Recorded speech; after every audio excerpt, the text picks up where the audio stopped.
So last video में हमने बात की थी कुछ न्यूमेरिकल क्वेश्चंस की जो कि बेस्ड थे कूलम लॉ पे। आई होप, मुझे पूरी उम्मीद है, आपसे आशा है कि आप क्वेश्चंस के सॉल्यूशन समझ पाएंगे, क्वेश्चन करने के तरीक़ों को भी बिल्कुल अच्छे से समझ पाए होंगे। अगर आपको कोई भी डाउट है क्वेश्चन से रिलेटेड या कोई आपके पास उससे रिलेटेड और अच्छा क्वेश्चन है जो आपको कठिन लग रहा है ना, सो आप उस क्वेश्चन को टेलीग्राम के चैनल पे जाके हमको पोस्ट कर सकते हैं, हम उसका सोल्यूशन आपको बताएंगे। और अगर आपने अभी तक वो वीडियो देखा ही नहीं है, सो डिस्क्रिप्शन में उस वीडियो का लिंक मैं दे रहा हूँ, आप ज़रूर से ज़रूर जाके उस वीडियो को देखिए। उसी वीडियो के 4 क्वेश्चन वहाँ हमने किए थे, 4 क्वेश्चन से आगे 4 और क्वेश्चन हम थोड़े डिफरेंट टाइप के क्वेश्चन करेंगे, ताकि इलेक्ट्रोस्टैटिक में coulomb law, quantization of charge and superposition of charges, इन सब तीनों लॉ से रिलेटेड, इन तीनों थ्योरम से रिलेटेड कोई भी अगर न्यूमेरिकल क्वेश्चन आपसे पूछा जाता है सो आप कतई चूके ना। इस चीज़ को ध्यान में रखते हुए 4 और क्वेश्चन आज हम करेंगे। सो चलिए, without wasting any more time, let's get started.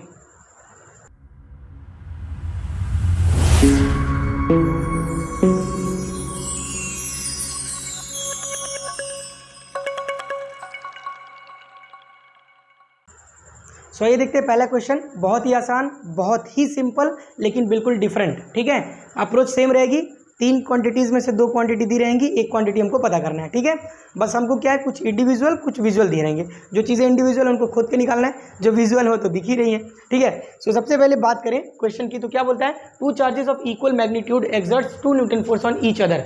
2 equal magnitude यानी कि दोनों की वैल्यू जो है चार्जेस की वो इक्वल है। 2 चार्जेस हैं, वो सम डिस्टेंस पे रखे हुए, कुछ डिस्टेंस पे रखे हुए हैं, उनके बीच का जो फोर्स है वो 2 न्यूटन है शुरुआती दौर में। ठीक है, क्वेश्चन आगे क्या बोलता है, on decreasing the distance between them by 0.5 metre. अगर जो शुरुआती जो डिस्टेंस दोनों के बीच में था, सपोज कीजिए कि 10 मीटर था।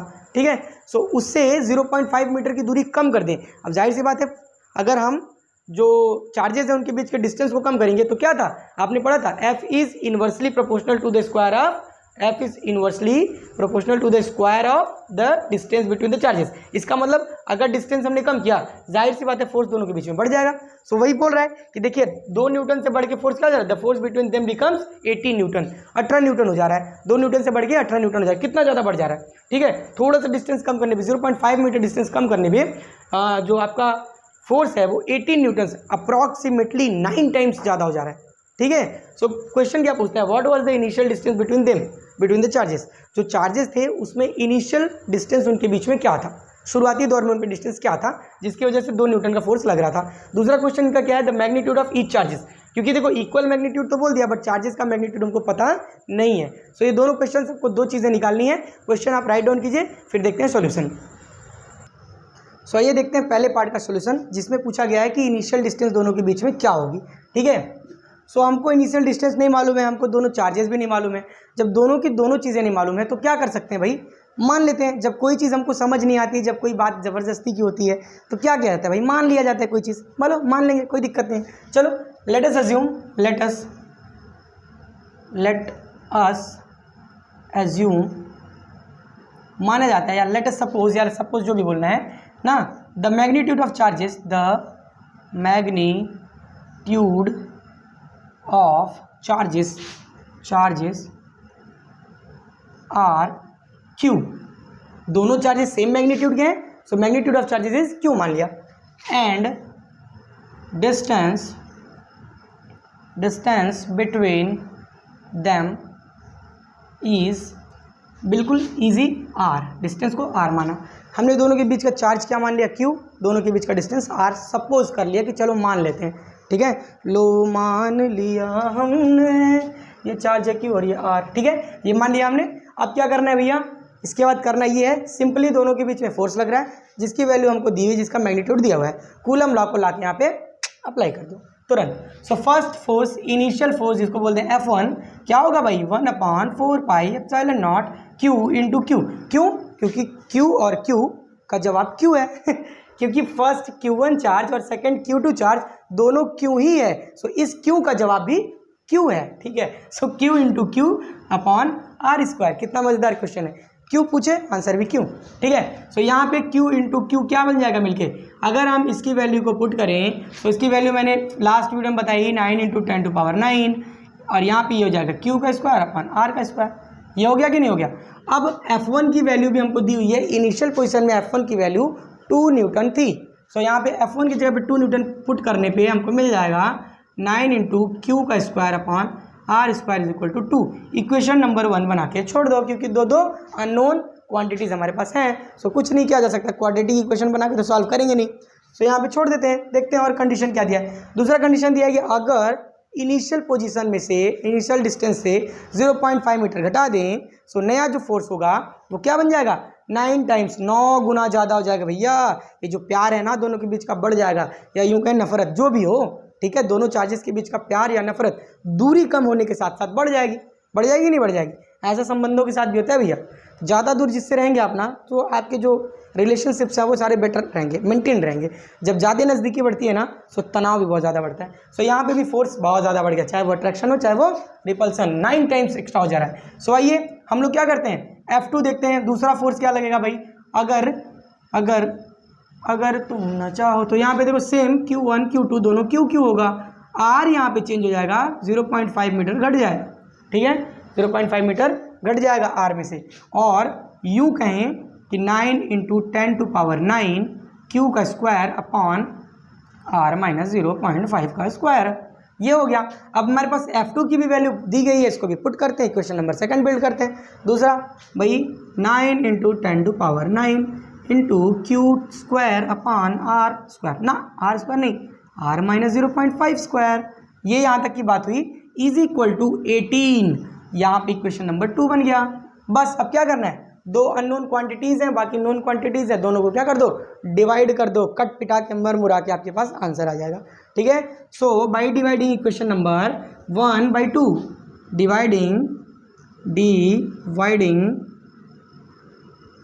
Dividing equation number 1/2 we get, क्या मिलेगा हमको, क्या मिलेगा भाई, क्या मिलेगा जल्दी बताओ। हमको मिल जाएगा, देखिए दिख रहा है ना, हाँ भी दिख तो रहा है, हमको मिल जाएगा 9 into 10 to power 9 into Q square upon R square upon, ये फर्स्ट इक्वेशन का लेफ्ट हैंड साइड को लेफ्ट हैंड साइड से डिवाइड करेंगे, राइट हैंड साइड को राइट हैंड साइड के साथ डिवाइड करेंगे। सो नीचू में क्या बचेगा, 9 into 10 to power 9 into Q square, और नीचे ये घटा हुआ जो डिस्टेंस है यानी कि 0.5 मीटर का स्क्वायर, और ऊपर 2/18, कट जाओ भाई, दोनों कट गए, मरमुरा गए, देखो यहाँ पे भी मर गया, ठीक है। बचा क्या इधर 1/r स्क्वायर, और नीचे क्या बच गया 1/r माइनस 0.5 का होल स्क्वायर, इधर क्या बच गया 2/18। इसको भी काट पीट के छोटा करो भाई, 2 1 जा 2, 2 9 जा 18। चलिए इसको आप पास करके यहाँ तक का सोल्यूशन उतार लीजिए। इसके बाद समझते रहिए, प्रैक्टिस आपको खुद करनी है, क्वेश्चन सब मैं आपको टेलीग्राम पे दूंगा ही दूंगा, अगर आप जाके वहाँ फॉलो करते हैं तो। लास्ट वीडियो अगर आपने नहीं देखी है ना, पहले के 4 क्वेश्चंस, तो शायद ये क्वेश्चंस थोड़े से कठिन लगेंगे आपको, थोड़ा टफ लगेगा, ठीक है। यहाँ पे जो शेडो आ रहा है, थोड़ा मैं आपको शेडो हट के दिखाता हूँ। सो यहाँ पे क्या लिखा हुआ है दिख रहा है ना आपको, ये चीज़, ठीक है। सो जल्दी से उतार लीजिए और हम इसके आगे प्रोसीड करते हैं, और जल्दी से उत्तर लेके आते हैं। क्या क्या बचा है भाई, ऊपर में क्या बच गया है 1/r का स्क्वायर अपॉन 1/r माइनस 0.5 का होल स्क्वायर, इधर क्या बचा 1/9 बच गया। इसको ऊपर भेज दें, क्यों भेज दें भाई, 1/a/b/c/d, तो क्या हो जाएगा a/b इंटू d/c, तो a/b 1/r square into d/c r minus 0.5 का square upon 1 is equal to 1/9।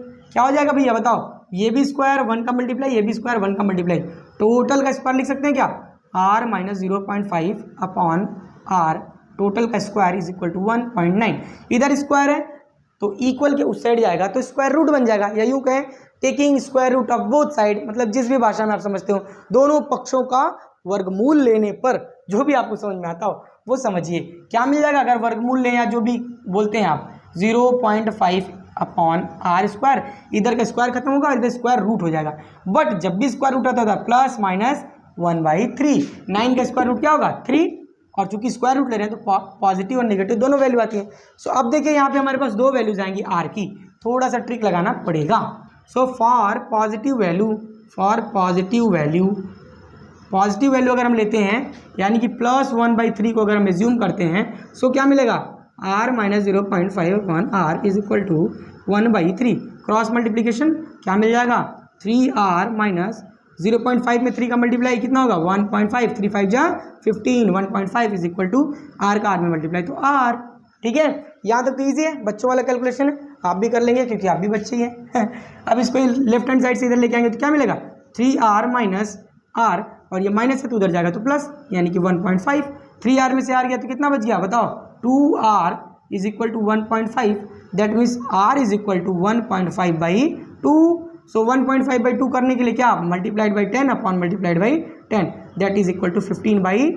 5 3 जा 15, 5 4 जा 20, 3 में डिवाइड कर दो 4 का। ईजी है यार, इतना ईजी है कि कुछ कहने की बात नहीं, बस कैलकुलेशन आपको फास्ट आनी चाहिए। सो 0.0 और उसके बाद 7 28 2 पॉइंट लगाइए 0, 5 जा 20, खत्म 0.075।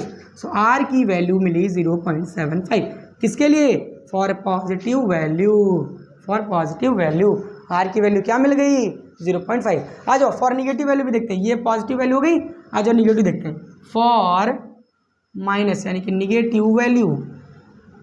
निगेटिव वैल्यू के लिए क्या होगा भाई, निगेटिव वैल्यू के लिए क्या होगा, बस सारी चीज़ें वैसे ही करेंगे, r minus 0.5 upon r is equal to -1/3 cross multiplication. अब क्या होगा 3r minus 1.5 is equal to, ये जो प्लस r था ये माइनस r हो जाएगा, बस इतना ही अंतर आएगा। लेकिन इतने अंतर से बहुत बड़ा भूचाल आ जाएगा आपके आंसर में, पूरा आंसर पलट जाएगा बिल्कुल। देखते रहिए कैसे, यहाँ पे अब इसको और थोड़ा सॉल्व करें। सो माइनस वाला इधर जाएगा प्लस, और प्लस माइनस वाला उधर जाएगा तो उधर प्लस, 3r वहाँ माइनस r था यहाँ प्लस r हो जाएगा, ठीक है। बाकी 1.5 एज इट इज़ बना रहेगा। 3r प्लस r कितना हो जाएगा 4r इज इक्वल टू 1.5, या फिर यूँ कहें r is equal to 1.5/4 multiplied by 10 multiplied by 10, बस हम कर दो भाई पॉइंट को, बिल्कुल खत्म।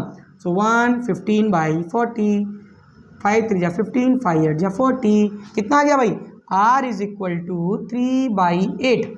फिर से डिवाइड कर लो इधर कहीं, 3 में 8 का डिवाइड कर लो, 3 टाइम्स 30 है 24, 6 0 7 टाइम 56, 4 0 5 टाइम्स 40, खत्म 0.375। सो आर की वैल्यू क्या आई लास्ट में, आर इज इक्वल टू 0.375। ये वैल्यू आ गई आपकी किसके लिए, नेगेटिव वैल्यू के लिए आर की वैल्यू ये।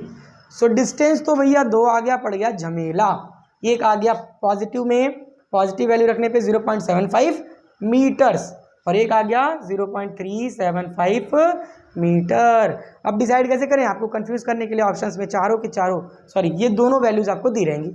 बस एक छोटा सा दिमाग लगाने की ज़रूरत है, बिल्कुल बेसिक माइंड लगाने की ज़रूरत है, तुरंत आंसर मिल जाएगा। क्या लगाना है, उनने कहा कि इनिशियल डिस्टेंस से 0.5 मीटर को हमको घटाना है, तो क्या 0.375 से हम 0.5 घटा सकते हैं क्या, नहीं घटा सकते भाई, माइनस में चली जाएगी वैल्यू, इसलिए ये वाली वैल्यू नहीं होगी। इनिशियल वैल्यू हमारी 0.75 रही होगी, तभी इसमें से हम 0.5 मीटर को घटा पाएंगे। सो पहले क्वेश्चन का आंसर आया होगा, आपको समझ में आ गया होगा, ठीक है। फास्ट फॉरवर्ड करके देखना चाहते हैं देख लीजिए, पॉज करके देखना चाहते हैं नोट्स बना लीजिए, निकाल लीजिए। क्वेश्चंस बहुत इजी हैं, अप्रोच सही होगा तो आंसर तुरंत निकल जाएगा। आइए दूसरा क्वेश्चन, इसी का दूसरा पार्ट देखते हैं, जिसमें पूछा गया है कि चार्जेस कितने होंगे दोनों, ठीक है, जल्दी से देखते हैं आइए। So now we have found the value of r, that is distance between the charges। दोनों चार्जेस के बीच के डिस्टेंस को हमने खोज लिया, निकाल लिया कि शुरुआत में ये दोनों दोस्त लोग कहाँ कहाँ बैठे थे। बस अब पता करना है कि दोनों के दिमाग में कितनी गर्मी थी, दैट मीन्स चार्ज दोनों के ऊपर कितना कितना था। उसके लिए क्या करना है, r की वैल्यू 0.75 हमारे पास है ऑलरेडी, किसी भी इक्वेशन में उठा के रख दीजिए, चाहे फर्स्ट में चाहे सेकंड में। हम लोग फर्स्ट में रखते हैं क्योंकि छोटा इक्वेशन, क्या इक्वेशन था 9 × 10⁹ into Q square upon R square is equal to 2। यहाँ पे आर स्क्वायर के जब हम पुट कर देंगे 0.75 का स्क्वायर, बस क्या करना है, अब क्यू स्क्वायर को यहाँ रखते हो, बाकी सारी चीज़ उधर लेके चले जाओ, ठीक है। So Q square is equal to क्या होगा 2 × 0.75 इंटू 0.75 अपॉन, क्योंकि ये स्क्वायर में है अब ये नीचे आएगा 9 × 10⁹ ठीक है। अब क्या किया जाए भाई, अब क्या किया जाए, इसको सॉल्व किया जाए। Q square is equal to, multiply कर लो भाई, मल्टीप्लाई कर लो। कैसे मल्टीप्लाई करोगे बताओ, कैसे मल्टीप्लाई करोगे बताओ भाई। पॉइंट्स को हटा लें, कैलकुलेशन ईजी हो जाएगा, पॉइंट्स को हटा लें, कैलकुलेशन ईजी हो जाएगा। चलो पॉइंट्स बताते हैं, 2 × 75 इंटू नहीं करेंगे, नीचे होगा ये 75 हटाने के लिए यहाँ पे 100 का और इसमें भी 100 का, यानी टोटल 1 2 3 4 ऊपर और 1 2 3 4 नीचे। मल्टीप्लाई हमने कर दिया, टोटल का मल्टीप्लाई कर दिया, क्या हो जाएगा नीचे भाई 9 तो 9 रहेगा ही, इंटू 10 टू पावर 9 था ही, 1 2 3 4 और बढ़ गया 10 टू पावर 4 बढ़ गया, 10 टू पावर 4 बढ़ गया, सॉरी 9 और 4 कितना होगा 13 हो गया। सो जब इसको मल्टीप्लिकेशन किया जाएगा और इसका बाकी सॉल्यूशन किया जाएगा, सो आपको क्या मिलेगा Q square is equal to 1.25। आप 75 में 75 इंटू 2 का मल्टीप्लाई करके 9 का डिवाइड करेंगे, सो 1.25 आपको मिलेगा, ठीक है 1.25 आपको मिलेगा। और नीचे आपको ये जो 1.25 तो नहीं मिलेगा, कुछ और मिलेगा, लेकिन ये जो 13 है ये रिड्यूस होकर क्या हो जाएगा 10 टू पावर 10, 3 पॉइंट्स आपको इधर लेके आने, 10 टू पावर -10 बोलते हैं, ठीक है। और जब आप इसका स्क्वायर रूट निकालेंगे सो आपको क्या मिलेगा Q is equal to 1.118 into 10 to power -5 coulomb. So ये आपका आंसर होगा ऑन ईच चार्जेस। अगर आप चाहें तो इसको माइक्रो कूलम में भी चेंज कर सकते हैं, और जब माइक्रो कूलम में चेंज करेंगे तो Q की वैल्यू मिलेगी 1.18 माइक्रो कूलम, ये आपकी वैल्यू होगी।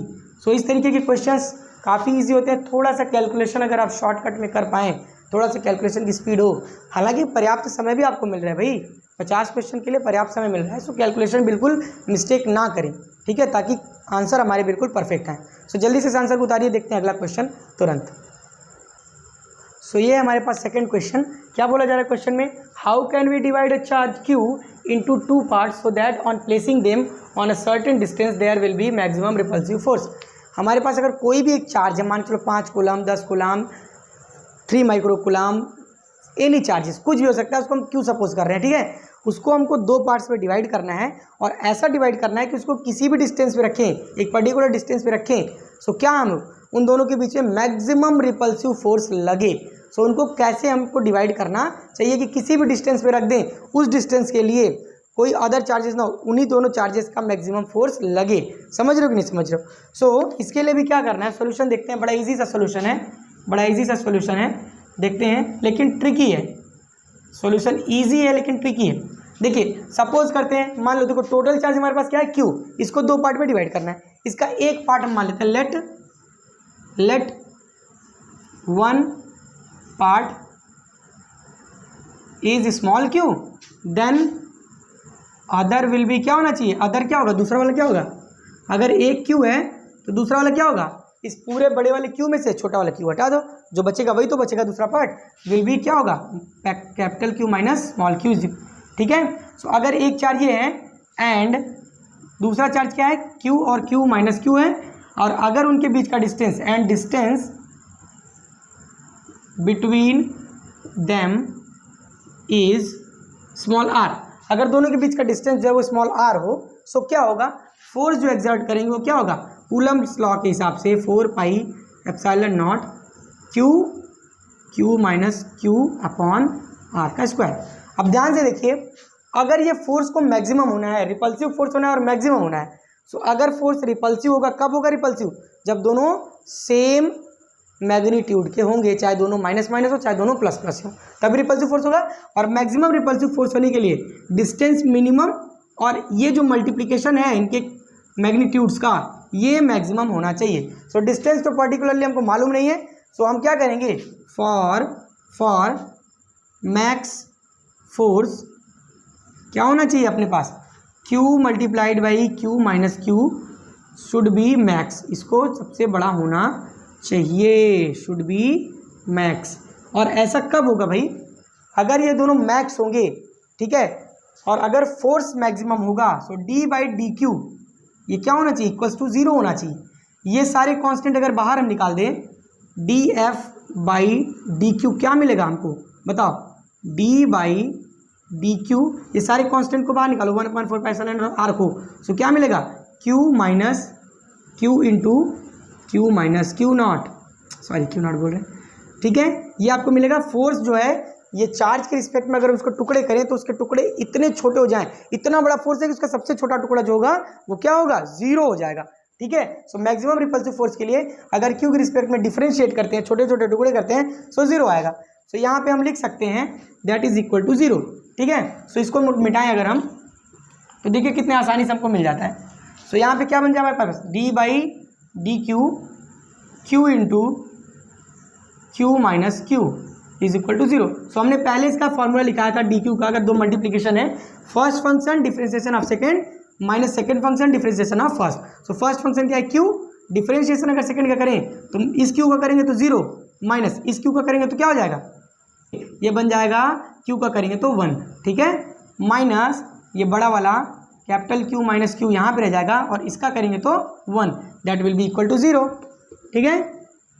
अगर क्यू को बाहर लिया सेकंड फंक्शन में, इसका किया तो 0 और इसका किया तो 1, और फिर ये सेकंड फंक्शन को बाहर ले लिया पूरा, क्यू का किया तो D Q by D Q is equal to 1। अब इसको ब्रैकेट को ओपन करें तो ये 0 minus Q minus capital Q और minus minus plus Q is equal to 0। Sorry, ये प्लस होना चाहिए, यहाँ प्लस होना चाहिए, ठीक है। सो यहाँ पे अगर प्लस होगा तो ये माइनस, सो ये प्लस और ये भी माइनस, थोड़ा सा गड़बड़ था, ठीक है। सो फाइनली क्या मिल जाएगा, q minus 2q is equal to minus 2q is equal to 0, यानी कि capital Q is equal to 2q, या अगर हम स्मॉल q की बात करें एक पार्ट की, सो q बाई 2। अगर एक पार्ट q बाई 2 होगा, सो दूसरा पार्ट क्या होगा, q minus small q, that will be equal to q minus q by 2, यानी कि ये भी q बाई 2। यानी अगर कोई भी चार्ज हमारे पास दिया हो, पर्टिकुलर चार्ज, और बोले कि इसको दो पार्ट में ऐसा बांटिए कि इनके बीच मैक्सिमम रिपल्सिव फोर्स लगे, सो बस कुछ भी नहीं करना है, आंख बंद करके दोनों को आधा आधा बांट दीजिए। अगर 4 कूलम दिया है तो 2 कूलम कर दीजिए, 5 दिया है तो 2.5 कर दीजिए, ठीक है। सो ऐसा क्वेश्चन डायरेक्ट भी पूछा जा सकता है कि एक चार्ज को हम किस रेशियो में बांटें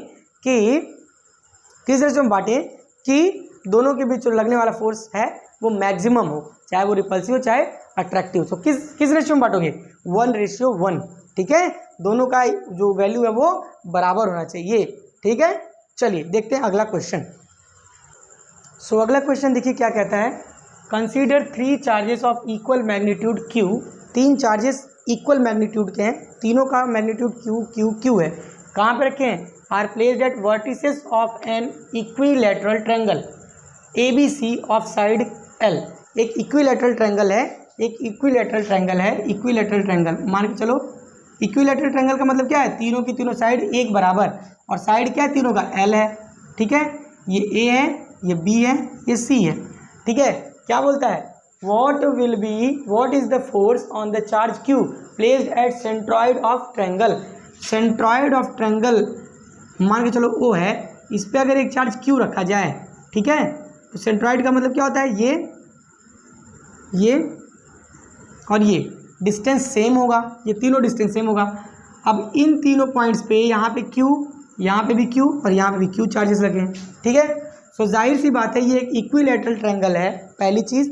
दूसरी चीज़ कि अगर इक्विलैटरल ट्रायंगल है तो सेंट्रॉयड से वर्टिसेस की दूरी हमेशा इक्वल होगी, या यूँ कहें OA is equal to OB is equal to OC होगा, तीनों बराबर होगा। सपोज करते हैं तीनों की वैल्यू R है, ठीक है। और यहाँ पे क्या है, ये सॉल्यूशन में डायरेक्ट बता रहा हूँ, क्वेश्चन आपसे पूछ रहा है कि अगर 3 चार्जेस इक्वल मैग्नीट्यूड के अगर प्लेस किए जाएं एक ट्रायंगल के वर्टिसेस पे, कोनों पे अगर रखे जाएं, और उसके बीचों बीच सेंट्रॉयड पे यानी कि केंद्रिका पे अगर एक चार्ज और कोई Q रखा जाए, तो उसके ऊपर लगने वाला टोटल फोर्स क्या होगा। सो हमने कंसीडर किया, ABC बना लिया, तीनों पे चार्जेस Q रख दिया, सेंट्रॉयड पे एक चार्ज बड़ा Q रख दिया, ठीक है। अब हम जानते हैं कि सेंट्रॉयड का डिस्टेंस जो है वो सारे वर्टिसेस से सेम होता है, तो डिस्टेंस हमने R सपोज कर लिया। अब देखते हैं कि फोर्स F1 क्या होगा, 1/4πε0 Q। F1 किधर लगेगा, इधर की तरफ लगेगा, क्योंकि ये भी पॉजिटिव तो रिपल्सिव फोर्स होगा। F2 किधर लगेगा, सॉरी F1 इधर, F2 किधर लगेगा, B2 वाला इधर, और F3 किधर लगेगा, इधर। ध्यान से देखें तो तीनों फोर्सेस के बीच का जो एंगल है, अभी बात करते हैं इस पर, फिलहाल क्या बनेगा, Q into capital Q upon R square पहला। इसी तरीके से F2 क्या बनेगा भाई, 1/4πε0, यहाँ भी Q अपॉन R स्क्वायर ही होगा दूसरा। और इसी तरीके से तीसरा वाला भी क्या मिलेगा, F3 is equal to 1/4πε0 Q upon R square, ये तीसरा बन जाएगा। टोटल फोर्स क्या हो जाएगा सुपरपोजिशन के थ्योरम से, F is equal to F1 plus F2 plus F3। लेकिन यहाँ पे देखने वाली बात क्या है कि इसके बीच का एंगल 120 डिग्री, इसके बीच का भी एंगल 120 डिग्री, इसके बीच का भी एंगल 120 डिग्री, तीनों मिला के 120 degree plus 120 degree plus 120 degree कितना बन जा रहा है 360 डिग्री। यानी एक क्लोज लूप बन रहा है, क्लोज लूप बन रहा है, क्लोज ट्रायंगल बन रहा है। और क्लोज ट्रायंगल के साथ ही साथ तीनों की तीनों फोर्सेस जो हैं वो इक्वल हैं। तो किसी एक चीज़ को बराबर बराबर तीन हिस्सों में और एकदम इक्वल एंगल के साथ अगर खींचा जाए तो नेट फोर्स क्या होगा, जाहिर सी बात है जीरो होगा, कोई भी फोर्स काम नहीं करेगा। जितना इधर लगा रहे हो उतना 120 डिग्री इधर, उतना 120 डिग्री इधर, तीन डायरेक्शंस में फोर्स लग रहा है। यहाँ से जितना इधर उतना ही इधर उतना ही नीचे, और सबके बीच का एंगल सेम है। सो एंगल जब सेम है ना तो मिला जुला के फोर्स क्या बन जाता है जीरो। सो इस हिसाब से नेट फोर्स आपको क्या मिलेगा जीरो, क्या मिलेगा जीरो। सो इस तरीके का क्वेश्चन अगर पूछे तो आपको करने की जरूरत नहीं है, डायरेक्ट आपके दिमाग में होना चाहिए कि किसी भी इक्वल चार्जेस को अगर इक्विलेटरल ट्रायंगल के वर्टिसेस पे रखा जाए सो बीच में कितना भी बड़ा चार्ज रखो, छोटा रखो, चाहे जैसा चार्ज रखो, उसके ऊपर लगने वाला नेट फोर्स हमेशा जीरो ही होगा। सो होपफुली ये तीनों क्वेश्चन आपको समझ में आए होंगे। अगर इन तीनों क्वेश्चन के रिगार्डिंग कोई भी क्वेश्चन आपको बन रहा है, कोई क्वेरी बन रही है, सो आप कमेंट सेक्शन में लिख सकते हैं। अगर आप चाहें तो टेलीग्राम का लिंक फॉलो करके टेलीग्राम ग्रुप में पूछ सकते हैं, जहाँ भी चाहें आप पूछ सकते हैं। और आप कोई भी वीडियो को आधा अधूरा मत देखा कीजिए, ठीक है। अगर आप पूरा वीडियो देखेंगे तो ही आपको पूरा का पूरा नॉलेज हो पाएगा, ठीक है। क्योंकि कहा भी जाता है कि अधजल गगरी छलकत जाए, या फिर थोथा चना बाजे घना। अगर कम नॉलेज रहेगा ना और आप जाके शो ऑफ करेंगे तो दिक्कत हो जाएगा। एग्जाम में बैठे तो आपके पास हर एक वो औजार, वो तीर होना चाहिए जिससे एक भी क्वेश्चन बचने ना पाए। सारे क्वेश्चनों को चुन चुन कर लगाना है, ठीक है। सो इसलिए अगर आपने ये वीडियो पूरा देखा है तो उसके लिए आपका बहुत बहुत धन्यवाद। आप इस वीडियो को अगर पसंद करें, अगर आपको इस वीडियो में कुछ भी चीज़ें जानकारी रोचक लगी हैं तो please hit the bell icon, subscribe the channel. Subscribe करने से थोड़ा मोटिवेशन हमको मिलता है, थोड़ी एनर्जी मिलती है और वर्क करने के लिए आपके, ठीक है। क्योंकि यहाँ पे पेड तो है नहीं कुछ भी, चीज़ें पैसा तो लग नहीं रहे, पैसे तो मिल नहीं रहे। सो आप थोड़ा सब्सक्राइब कीजिए ताकि मोटिवेशन मिले, और इस वीडियो को ज़्यादा से ज़्यादा लोगों तक शेयर कीजिए, ठीक है। और अगले वीडियो में हम बात करेंगे इलेक्ट्रिक फील्ड के बारे में और इलेक्ट्रिक फील्ड से रिलेटेड कुछ न्यूमेरिकल क्वेश्चंस के बारे में। सो तब तक के लिए पढ़ते रहिए, पढ़ाते रहिए, सीखते रहिए, सिखाते रहिए। धन्यवाद बहुत बहुत आपका ये वीडियो देखने के लिए। जय हिंद, जय भारत।